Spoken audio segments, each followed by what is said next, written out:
வாழ்க வளத்துடன். நான் உங்கள் அக்குப்பஞ்ச தெரபிஸ்ட் தேவா பேசுகிறேன். இன்றைக்கி நம்ம பார்க்க போகிறது கர்மா. கர்மானா பூமராங் அப்படின்னு சொல்கிறாங்க.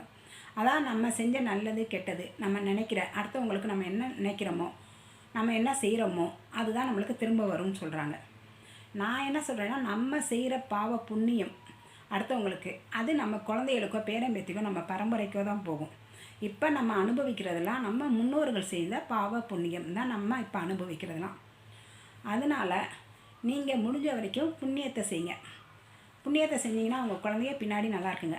நீங்கள் பிள்ளைய நல்லா இருக்கணும் அப்படின்னு 10 தலைமுறைக்கு சொத்தை சேர்த்து வச்சிங்கன்னா, அவனை அடித்து இவனை அடித்து ஏதோ ஒரு பாவத்தையோ ஏதோ செஞ்சு சொத்தை நிறையா சேர்த்து வச்சிங்கன்னா உங்கள் பிள்ளை அதை அனுபவிக்கணும் அப்படின்னு அதுக்கு விதி இருந்தால் தான் அனுபவிக்க முடியும். அதில் இப்போ ஒருத்தர் நிறையா சொத்து சேர்த்து வச்சுட்டு போகிறார், ஆனால் அந்த பிள்ளை ஒரு வருஷத்துலேயே அதோட தொழிலெல்லாம் நிறையா நஷ்டம் வந்து அது ஒன்றும் இல்லாமல் போயிடுது. அப்படின்னா அந்த பிள்ளைக்கு அனுபவிக்கிற விதி இல்லை. நீங்கள் உங்கள் பிள்ளைக்கு நல்லா இருக்கணும் அப்படின்னு சொத்தை சேர்த்து வச்சுட்டு போனால் அந்த பிள்ளை அனுபவிக்கணும் அப்படின்னா நீங்கள் நினச்சா நடக்காது. அதுக்கு அந்த தலையெழுத்தில் இருக்கணும், அப்படின்னா தான் நடக்கும். அதனால் நீங்கள் சேர்த்து வைக்கலைன்னா கூட அதுக்கு தலையெழுத்தில் நல்லா இருக்கணும் அப்படின்னு இருந்தால் அதுக்கு நிறையா ஒன்றுமே இல்லாமல் நீங்கள் போனால் கூட அந்த பிள்ளை நிறையா சொத்து சேர்த்து பெரிய கோடீஸ்வரனாக இருக்கும் அது. அதனால் அதுக்கு தலையெழுத்து எப்படி இருக்கோ அதுபடி தான் அதோட வாழ்க்கை அமையும். அதனால் நீங்கள் முடிஞ்ச வரைக்கும் புண்ணியத்தை சேருங்க, பாவம் செய்யாதீங்க. புண்ணியம் பண்ணலைன்னா கூட பரவாயில்ல, பாவத்தை பண்ணாதீங்க, சும்மா இருங்க போதும். இப்போ நம்ம ஒருத்தவங்கள்ட்ட ஏமாந்துருக்கோம், நீங்கள் நிறையா பணத்தை கொடுத்து ஏமாந்துருக்கோம் அப்படின்னா நம்மளோ இல்லைனா நம்ம முன்பிறவிலையோ இல்லை நம்மளோட மூதாதையர்களோ அவங்களுக்கு ஏதோ ஒரு கடன் பட்டிருப்பாங்க, அவங்க குடும்பத்துக்கு ஏதோ கடன் பட்டிருப்பாங்க. அதுதான் நம்மள்ட்ட காசை பறித்து ஏமாலியாக அவங்கள்ட்ட கொடுத்துருக்கோம். அதுதான் உண்மை.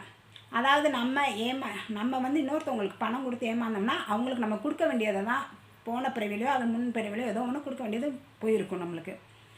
அதே மாதிரி நம்மளுக்கு ஒருத்தவங்களால அதிர்ஷ்டம் வருது, இல்லை நம்மளுக்கு அவங்க மூலமாக நிறையா நல்லது நடக்குது அப்படின்னாலும் நம்ம முன்னோர்களோ நம்மளோ செஞ்ச புண்ணியந்தான் அதுக்கு இது அது மூலமாக தான் நம்மளுக்கு அது கிடைக்குது. அதனால் புண்ணியம் நீங்கள் செஞ்சிங்கன்னா உங்கள் பிள்ளைங்க உங்கள் தலைமுறை நல்லாயிருக்கும். நம்மளுக்கு நம்ம அம்மா அப்பாவோ நம்ம கூட பிறந்தவங்களோ கணவன் மனைவியோ இல்லை குழந்தைகளோ பேர குழந்தைகளோ நம்மளுக்கு நம்ம நினச்சபடி அமைகிறதில்ல. ஏன்னா நம்ம பாவ புண்ணிய கணக்கு யாரோட தொடர்பு இருக்கோ அவங்கவுங்க தான் நம்மளுக்கு கூட சுற்றி இருப்பாங்க. அதனால் நீங்கள் முடிஞ்ச அளவு நல்லதே செய்யுங்க. நம்மளுக்கு கிடைக்கிற உறவுகளை ஏற்றுட்டு வாழ பழகுங்க, அவங்களோட சந்தோஷமாக இருங்க. நீங்கள் நல்லது செய்யலைன்னா கூட பரவாயில்ல, கெடுதல் செய்யாதீங்க.